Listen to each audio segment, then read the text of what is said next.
Show નમસ્કાર. અત્યારે હાલ આણંદમાં છું અને ખાસ અમારા જે ફેસબુક ફોલોઅર છે જ્યોતિબેન અને એમના હસબન્ડ અને એમનો સન જે ભાઈ કેનેડા રહે છે. શું નામ તમારું? અચલભાઈ. સો ખાસ ઘણા દિવસથી જો કે 2-3 વાર આપણા ત્યાં સંસ્થામાં મુલાકાતે આવી ચૂક્યા છે અને એમના ત્યાં આવવાનું મારું બાકી હતું અને આજે સરસ મજાનું એક્સિડન્ટલી મેં જમી પણ લીધું એમના ઘરે. સો શું કહેશો જ્યોતિબેન, બોલો.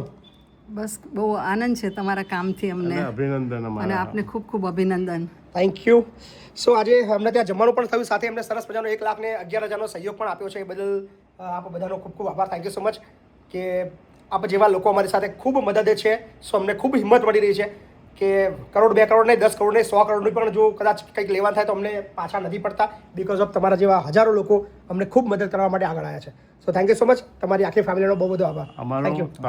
તમને અમારા સૌ વતીથી ખૂબ ખૂબ અભિનંદન, ધન્યવાદ કે તમે ખૂબ સરસ ઉત્તમ કામ કરી રહ્યા છો, પ્રભુનું કામ કરી રહ્યા છો અને એટલે જ તમારી સાથે પ્રભુ છે અને એટલે જ તમને ક્યાંય તકલીફ આવવાની નથી. યસ જ્યોતિબેન, તમારે ત્યાં જમ્યો કેવું લાગ્યું? Thank you very much. તમે જમ્યા એ બધા. શીરો જોરદાર હતો.